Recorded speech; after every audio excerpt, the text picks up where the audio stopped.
Genny Lim is a multi-hyphenate artist, a poet, a playwright, and a performer. The San Francisco native dabbled in each of these mediums in college, an exploration that fueled her growth and flexibility as an artist. At SF State, she caught the drama bug from an instructor who loved experimental theater. He put on a reimagining of Euripides' Bacchae, and she was hooked. While she loved performing, she grew frustrated that her race affected casting decisions in school productions. She switched her major to music, studying music fundamentals and singing opera. Later, she focused on English and creative writing. Her love of theater never waned. She wanted to write plays. Meanwhile, the 1968 student strike erupted on SF State's campus. Students of color demanded more from the university, and Genny joined the fight. It was a chaotic time, but it ignited her activism. The Third World Liberation Front and the Black Panther Party's willingness to put everything on the line for what they believed in still serves as a source of inspiration for Genny. After the strike, college felt irrelevant. Embracing the spirit of the 1960s, she dropped out and joined a rock band.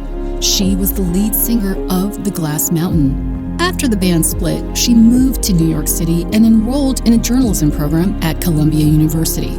She eventually worked in newsrooms before returning home. She completed her undergraduate degree at SF State and then earned an MA in creative writing. Spending years in the world working gave her a different relationship to learning when she returned to school. While in her grad program, she immersed herself in literature. She loved Southern writers like Mark Twain. That's when poetry found her.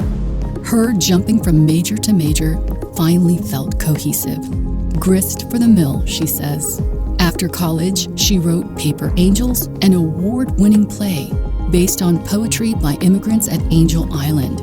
She's published 5 poetry collections and co-authored Island, Poetry and History of Chinese Immigrants on Angel Island, which won an American Book Award. She's collaborated with jazz legends like Max Roach and Herbie Lewis. When she's not creating art, Genny is an advocate for public art programs. She served as a San Francisco Art Commissioner. She also teaches poetry and writing at local institutions. She is a celebrated Bay Area artist. In 2024, she became San Francisco's first Chinese American Poet Laureate. She was the SF Jazz Poet Laureate and received the City of Berkeley's Lifetime Achievement Award, along with the Penn Oakland Reginald Lockett Lifetime Achievement Award. Reflecting on her accomplishments in music, theater, and poetry, Genny says the linchpin is San Francisco State. It gave her a great education and prepared her for experiencing, exploring, and experimenting with art forms, a true foundation for life and art.